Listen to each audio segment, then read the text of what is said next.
Ada sebuah kisah tentang seorang istri yang hidupnya harus berakhir tragis karena dieksekusi oleh suaminya sendiri. Konon, sang suami melakukan hal itu karena ia ingin memulai kehidupan baru yang lebih bahagia bersama pasangan sesama lelakinya.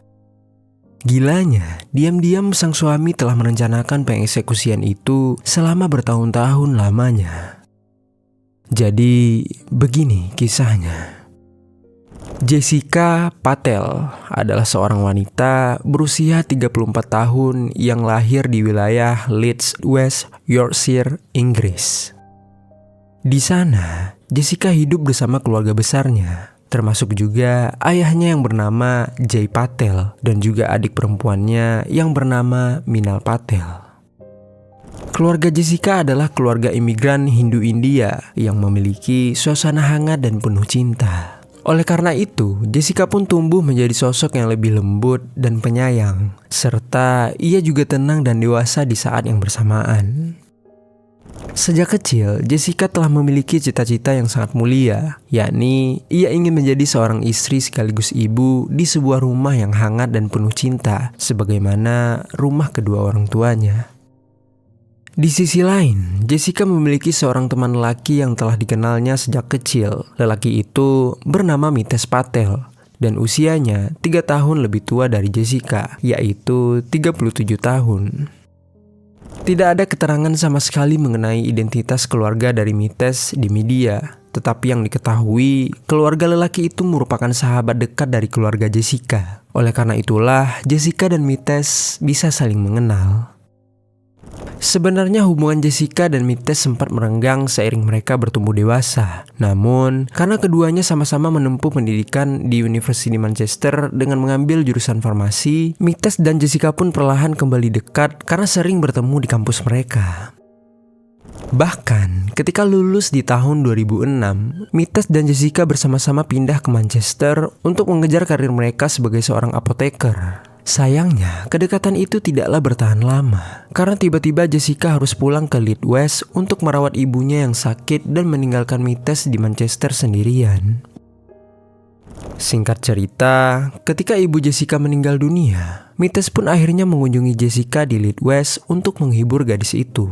Sejak kecil, Mitesh memang dikenal sebagai pribadi yang humoris dan menyenangkan. Oleh karena itulah, dengan mudah kehadirannya dapat menghapus duka di hati Jessica yang baru saja kehilangan ibunya. Sejak saat itu, hubungan pertemanan di antara Mitesh dan Jessica pun dengan cepat berkembang menjadi hubungan romantis, dan mereka berdua pun akhirnya memutuskan untuk berpacaran. Selama berpacaran dengan Mitesh, Jessica merasa lelaki itu adalah pria yang sempurna. Lelaki itu romantis, perhatian, dan sering memberinya hadiah-hadiah kecil yang membuatnya tersipu. Dengan begitu, hubungan mereka pun berjalan dengan lancar dan semakin serius. Hingga di tahun 2008, Mitesh pun akhirnya melamar Jessica kepada ayahnya. Mulanya, Jay sebagai ayah Jessica merasa ragu kepada Mitesh, apalagi Mitesh dan putrinya baru saja berpacaran selama setahun. Namun, mengingat keluarga Mitesh yang merupakan penganut Hindu yang taat dan bagaimana Mitesh memperlakukan putrinya selama ini, Jay pun akhirnya menyetujui hubungan mereka.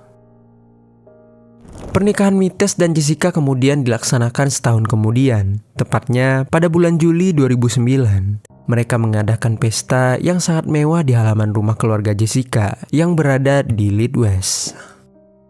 Di hari pernikahannya itu, Jessica merasa menjadi perempuan yang paling bahagia di dunia. Dengan tulus, Jessica benar-benar mencintai Mitesh. Namun, ternyata hal yang sama tidak dirasakan oleh suaminya. Karena sesungguhnya, sikap baik dan romantis Mitesh selama ini hanyalah kamuflase untuk menutupi kenyataan bahwa sebenarnya Mitesh adalah seorang penyuka sesama lelaki. Singkat cerita, setelah menikah, Jessica dan Mitesh memutuskan untuk tinggal di wilayah Leeds West agar dekat dengan keluarga Jessica. Mulanya, segalanya tampak normal dan Jessica pun masih merasa berbunga-bunga. Namun, lama-kelamaan keretakan pun mulai timbul di antara mereka berdua karena Mitesh tiba-tiba menjadi orang yang sangat berbeda. Saat itu, sikap pria itu berubah secara drastis menjadi sangat dingin dan mulai mengabaikan Jessica. Bahkan sampai pernikahan mereka menginjak 10 bulan, Mites belum juga menyentuh Jessica sama sekali sebagai seorang istri. Di samping itu, Mites juga secara tiba-tiba mulai mengontrol semua aspek kehidupan Jessica. Lelaki itu membatasi semua hubungan Jessica dengan teman-temannya dan juga keluarganya.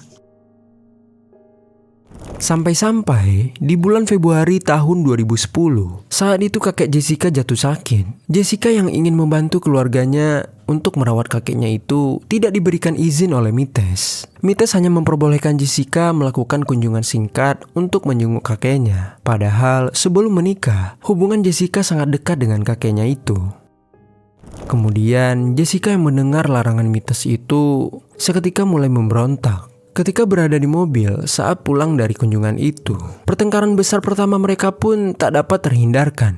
Dan saat itu pula, Mites melayangkan hantamannya yang pertama kali ke tubuh Jessica. Sejak saat itulah, Mites pun menjadi lebih ringan tangan kepada wanita itu. Pria itu mulai sering membentak Jessica dan menghantam wanita itu setiap kali dirinya marah. Tak hanya itu, Mites juga menyerang mental Jessica dengan menyebarkan rumor ke keluarganya bahwa Jessica telah mengandung anak kembar. Tetapi ia keguguran karena kelalaian dirinya sendiri. Untuk itu, mertua mereka yang mendengarkan hal tersebut akhirnya menjadi sering menekan dan menyalahkan Jessica perihal pernikahannya yang belum juga diberikan keturunan. Akibatnya, Jessica pun merasa depresi hingga kehilangan berat badannya secara drastis. Pernikahan yang awalnya Jessica perkirakan akan membawanya kepada akhir yang bahagia, seketika berubah menjadi neraka baginya. Singkat cerita, 2 tahun setelah pernikahan mereka, atau tepatnya di tahun 2011, di sebuah aplikasi kencan khusus hubungan menyimpang yang bernama Grindr, Mites bertemu dengan Amit Patel, seorang laki-laki keturunan India yang juga tinggal di Inggris. Mulanya, hubungan Mites dan Amit hanyalah berlangsung secara kasual. Tetapi lama-kelamaan, karena saling nyaman, mereka pun memutuskan untuk berpacaran di belakang Jessica. Hubungan Mites dan Amit bukanlah hubungan singkat. Dari waktu ke waktu, hubungan mereka terjalin semakin mesra dan harmonis. Singkat cerita, di tahun 2012, Jessica secara tidak sengaja membuka ponsel Mites, akhirnya mengetahui bahwa alasan dibalik semua perubahan sikap suaminya adalah karena lelaki itu ternyata lebih menyukai laki-laki daripada dirinya. Kala itu, Jessica menemukan pesan-pesan Mites dan Amit di aplikasi Grindr. Bahkan, tak hanya pesan saja, Jessica juga menemukan foto-foto kebersamaan mereka yang terpotret dengan sangat mesra. Di tahun yang sama, keluarga Mites mengajak Jessica dan Mites untuk liburan bersama mereka ke suatu tempat. Saat itu, di dapur ketika berkumpul dengan ibu mertuanya dan saudara-saudara perempuan Mites yang lain, Jessica pun akhirnya dengan berani mencurahkan isi hatinya mengenai masalah-masalah di rumah tangganya dan kejanggalan-kejanggalan yang ada pada suaminya kepada mertua dan ipar-iparnya. Di momen itu, Jessica juga sempat meluruskan bahwa sebenarnya dirinya tidak pernah hamil karena Mites tidak pernah menyentuhnya sama sekali. Namun sayang, respon dari keluarga Mites tidak sesuai dengan harapan Jessica. Alih-alih memberikan saran dan solusi kepada Jessica, mereka malah menyudutkan Jessica dengan mengatakan bahwa wanita itu hanya ingin merusak nama baik Mites dengan menceritakan bualan dan omong kosong tentang lelaki itu. Jessica yang dituduh begitu jelas sangat kaget dan merasa sedih. Sejak saat itu, Jessica pun tidak pernah lagi menceritakan masalah rumah tangganya kepada orang lain. Masalah apapun dipendamnya sendiri sekarang. Apalagi saat itu mertuanya juga berkata bahwa setelah menikah, seharusnya dirinya tidak membuka aib suaminya dan rumah tangganya. Setelah momen itu, entah Mites mengetahui keluhan Jessica kepada keluarganya atau tidak, lelaki itu tiba-tiba membeli sebuah bisnis apotek di wilayah Linthorpe, Middleburg, sehingga Jessica pun diboyong pindah dari Yorkshire ke wilayah itu untuk bersama-sama menjalankan bisnis apotek. Kepindahan mereka ke Linthorpe adalah awal baru bagi Jessica. Dan di awal baru itu, Jessica pun berharap bahwa suaminya bisa berubah dan mencintainya sepenuh hati. Sayang, harapan itu harus berakhir menjadi angan-angan semata. Karena di tempat barunya itu, Mites semakin mengisolasi Jessica dari keluarganya yang berada di Yorkshire. Wanita itu tidak diperbolehkan untuk mengunjungi ataupun menghubungi keluarganya tanpa seizin dari Mites. Bukan hanya itu saja, lelaki itu juga makin temperamen. Mites tak segan-segan menghantam Jessica saat berada dalam keramaian. Bahkan, seorang pegawai di apotek mereka pun pernah melihat Mites membanting-banting barang dan menekan leher Jessica di apotek. Tak hanya itu, Jessica juga pernah datang ke apotek dengan keadaan pincang karena Mites menghantamnya habis-habisan di rumah mereka. Entah kesalahan apa yang telah dilakukan oleh wanita itu. Meskipun begitu, Jessica tetap sabar dan ia masih memiliki keyakinan bahwa suatu saat suaminya pasti akan bisa berubah. Singkat cerita, di tahun 2015, Jessica dan Mites mulai mendapatkan banyak pertanyaan mengenai keturunan dari para keluarga yang mengingat pernikahan mereka sudah berjalan 6 tahun lamanya dan mereka masih belum juga dikaruniai seorang buah hati. Menyadari buah hati tidak akan tumbuh di rahimnya secara alami, Jessica pun memutuskan untuk mencoba program in vitro fertilization atau yang lebih umum dikenal sebagai kehamilan tabung. Kehamilan tabung adalah sebuah prosedur di mana proses pembuahan hubungan badan antara suami dan istri. Kelak, ketika embrio berhasil tumbuh, barulah embrio tersebut diletakkan ke dalam rahim sang ibu dan sang ibu pun akan menjalani kehamilan selama 9 bulan, seperti hamil pada umumnya. Awalnya, Mites setengah hati menjalani program itu bersama Jessica. Mites tidak ingin semakin terikat dengan Jessica, sehingga memiliki buah hati dengan wanita itu tidak pernah ada dalam rencana hidupnya. Untuk itu, dengan tega diam-diam Mites pun mengonsumsi obat agar produksi cairan lelakinya lebih sedikit, sehingga tidak memungkinkan untuk membuahi sel telur milik Jessica. Kemudian, rencana Mites pun berhasil. Program kehamilan tabung yang dijalani Jessica berkali-kali mengalami kegagalan. Mirisnya, semua kegagalan itu ada efek sampingnya bagi tubuh Jessica, di mana Jessica akhirnya menjadi depresi, mudah terkena serangan panik, serta gejala-gejala fisik seperti kram perut hingga pendarahan. Namun, tiba-tiba saja pikiran Mites berubah di tahun 2016 saat selingkuhannya yaitu Amit pindah ke Australia. Saat itu, Mites jadi punya tujuan baru, yakni menyusul Amit untuk pindah ke Australia juga. Dan di sana, ia berencana memulai keluarga baru yang lebih bahagia bersama lelaki itu. Kala itu, Mites pun mulai memanfaatkan proses kehamilan tabung yang sedang dijalani Jessica. Rencana Mites kali ini adalah ketika program IVF atau kehamilan tabung itu kelak berhasil, Mites akan membekukan embrio milik Jessica, kemudian ia akan menyingkirkan wanita itu, lalu menyewa tubuh wanita lain untuk melahirkan seorang buah hati. Dan kemudian, Mites dan Amit akan membesarkan buah hati tersebut. Secara medis, rencana Mites itu memang mungkin dilakukan. Adapun istilah umum dalam kedokterannya bernama surrogate pregnancy atau pergantian rahim. Saat Mites menceritakan rencananya kepada Amit, sebenarnya respon Amit biasa saja, malah terkesan tidak begitu menanggapi Mites. Namun, Mites malah semakin liar dengan isi pikirannya sendiri. Ia bahkan bertanya kepada Amit melalui pesan teks yang bunyinya kira-kira seperti ini. Kira-kira kalau Jessica pergi lebih cepat, menurutmu gimana? Entah apa maksud dari pesan itu, tapi kala itu Amit tidak terlalu serius menanggapi Mites.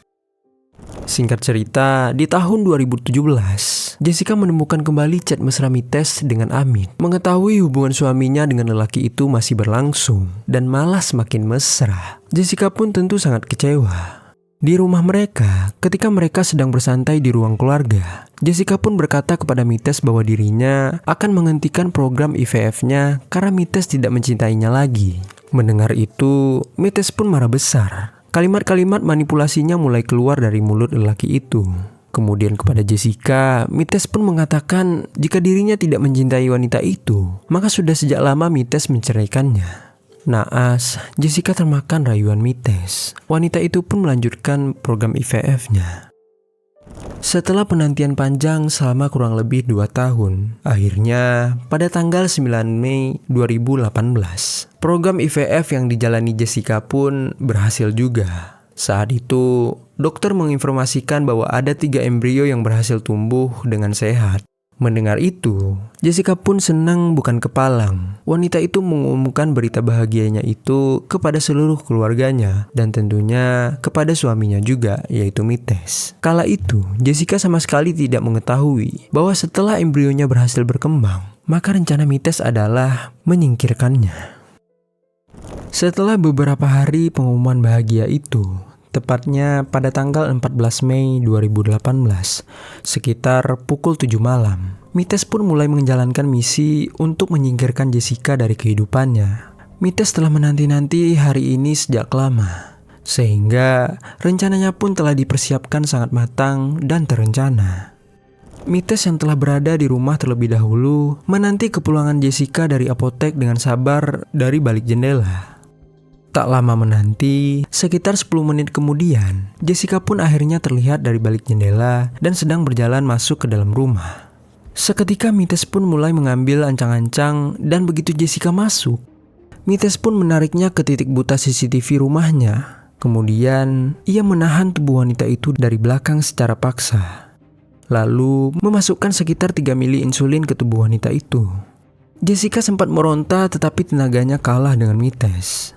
Setelah insulin masuk ke tubuh Jessica, Mites pun kemudian menutup wajah wanita itu dengan kantong belanja Tesco hingga Jessica pun gelagapan karena kesulitan bernafas. Sambil tetap menahan plastik itu di leher Jessica, Mites memutar posisinya hingga berada di depan wanita itu. Hal itu Mites lakukan agar dirinya dapat semakin mudah menekan leher Jessica. Jessica yang kesulitan bernafas mencoba sekuat mungkin melepaskan plastik dari kepalanya, dan ia juga menyerang Mites agar melepaskan tekanan tangannya dari lehernya. Dengan perlawanan seadanya itu, Jessica sempat melukai leher Mites dengan kukunya. Meski begitu, Mites tidak gentar. Mites malah menekan leher Jessica semakin kuat hingga tulang di sekitar pita suaranya patah. Saat itu, Jessica masih berusaha bertahan meski sakit yang teramat sangat telah menyiksanya. Namun, 20 menit kemudian Jessica akhirnya menyerah juga. Tubuh wanita itu mengejang, tanda oksigen telah berhenti masuk ke dalam tubuhnya. Jessica pun akhirnya mengembuskan nafas terakhirnya di tangan suaminya sendiri. Setelah menghabisi Jessica, Mites pun mulai menciptakan alibi. Lelaki itu mengikat tangan dan kaki Jessica dengan menggunakan lakban, lalu mengacak-acak rumahnya sendiri untuk menciptakan kesan perampokan. Setelahnya, lelaki itu pun kemudian pergi ke restoran pizza yang berada dekat dengan tempat tinggalnya. Lalu, ia mengirimkan SMS ke ponsel Jessica seolah-olah dirinya adalah kurir pizza. Kemudian, Mites pun kembali ke rumahnya dengan membawa pizza pesanannya sendiri dan kembali menata TKP agar meyakinkan. Mites juga memindahkan ponsel Jessica ke depan pintu dan mengembalikannya ke tempatnya agar aplikasi kesehatannya mendeteksi langkah Jessica yang seolah-olah mengambil pizza ke depan pintu sebelum diserang oleh perampok. Setelah merasa alibinya telah lengkap, pukul 8 malam Mites pun menghubungi polisi untuk melaporkan keadaan istrinya. Sambil berpura-pura menangis, Mites pun melaporkan kepada pihak kepolisian bahwa rumahnya baru saja kerampokan dan sepertinya istrinya diserang oleh para perampok. Oh hiya, I think we've been burgled and my wife's been attacked. I've just come home, I was just out. Dalam sambungan teleponnya itu, suara Mites terdengar panik dan takut. Kepada petugas yang menerima laporannya, Mites juga menanyakan bagaimana cara melepaskan lakban dari tubuh istrinya. Namun, saat petugas menjawab, suara yang terdengar dari Mites hanyalah seperti ini. "Oh sayangku, bangun sayang." Mendengar suara panik dari Mites, polisi beserta ambulan pun segera datang ke kediamannya untuk mengecek TKP. Ketika polisi sampai di sana, Mites pun langsung menunjukkan kepada polisi kondisi rumah mereka yang berantakan, sambil ia juga berkali-kali bahwa perampok telah menyerang rumah dan istrinya. Bergerak cepat, jenazah Jessica pun langsung dibawa ke pusat forensik untuk diotopsi, sementara Mites belum bisa dimintai keterangan karena terlihat masih sangat terpukul. Namun, polisi tidak mau membuang waktu. CCTV di dalam rumah dan sekitar lingkungan langsung dikumpulkan untuk mendukung penyelidikan. Hingga keesokan harinya, tanpa mengetahui kenyataan sebenarnya, keluarga Jessica yang sudah mendapatkan informasi langsung datang ke kediaman Mites dan Jessica yang berada di Middleburg. Bahkan, Minal Patel yaitu adik Jessica dengan tulus memeluk Mites yang terlihat terpukul di sofa rumahnya. Minal tidak menyangka bahwa orang yang dikasihaninya justru merupakan pelaku yang telah menghabisi nyawa kakaknya tercinta. 2 hari setelah kejadian, laporan hasil otopsi dan rekaman CCTV yang telah dikumpulkan justru tidak memberikan tanda-tanda perampokan sama sekali di rumah itu. Bahkan terlihat dengan sangat jelas di sana bahwa tidak ada orang lain sama sekali yang memasuki rumah itu selain Mites dan Jessica. Di samping itu, polisi juga mendapatkan rekaman CCTV di restoran pizza. Dan di sana terlihatlah rekaman di mana Mites sedang mengantri pizza di waktu yang sama dengan chat dari kurir yang ditemukan di ponsel Jessica. Berbekal fakta itu, polisi pun dengan sigap langsung mengubah fokus penyelidikan ke arah pengeksekusian berencana yang mungkin telah dilakukan oleh sang pelapor utama, yakni Mites. Langkah pertama yang dilakukan pihak kepolisian adalah menyita ponsel milik Mites. Lucunya, saat ponselnya akan disita, Mites sempat memberikan alibi berupa aplikasi kesehatan yang bisa melacak langkah di ponselnya dan ponsel Jessica. Namun, bukannya menguatkan alibinya, data dari aplikasi kesehatan itu justru memberikan bukti baru kepada polisi. Karena pergerakannya sangat sesuai dengan apa yang ditemukan polisi di CCTV. Begitu polisi menyita ponsel milik Mites, semua kenyataan pun terungkap satu persatu. Bahkan, yang mengejutkan adalah polisi menemukan riwayat pencarian di internet yang sangat janggal di ponsel Mites, jauh sebelum hari kejadian berlangsung. Di tahun 2013, ternyata Mites sudah mencari hal-hal seperti ini. Bagaimana menyewa pengeksekusi bayaran di Inggris. Lalu ada juga, apakah insulin 3 ml bisa membuat seseorang meninggal dunia? Lalu yang lainnya seperti ini. Bagaimana cara mengeksekusi istriku? Kemudian terdapat juga hasil pencarian yang masih baru. Mites juga mencari beberapa topik yang mana diantaranya berbunyi seperti ini. Cara menyelesaikan laporan investigasi. Kemudian, bagaimana pemakaman untuk wanita Hindu yang dieksekusi. Serta berapa harga rumah di Australia. Dari ponselnya itu, hubungan Mites dengan Amit pun terbongkar. Bahkan diketahui juga bahwa Mites sudah siap melakukan pembekuan embrio milik Jessica. Dan ternyata Mites juga sudah mengurus asuransi jiwa milik Jessica yang besarnya mencapai 2 juta euro atau sekitar 33,8 miliar dalam bentuk rupiah. Konon, uang itu akan digunakan Mites untuk pindah ke Australia dan hidup bersama kekasihnya, yaitu Amit. Dengan semua bukti-bukti itu, Mites pun akhirnya secara resmi ditangkap oleh kepolisian Middleburg tepat setelah 3 hari tragedi naas itu terjadi. Dan atas segala kejahatannya, pada bulan Desember tahun 2018, Mites pun dijatuhi hukuman penjara selama 30 tahun oleh pengadilan Inggris. Meski langsung selesai di tahun 2018, kasus ini masih meninggalkan luka yang sangat mendalam bagi keluarga Jessica. Mereka tak menyangka bahwa selama ini Jessica hidup dengan seorang monster yang hanya memanfaatkannya saja sebagai topeng kamuflase dan mesin pembuat keturunan saja.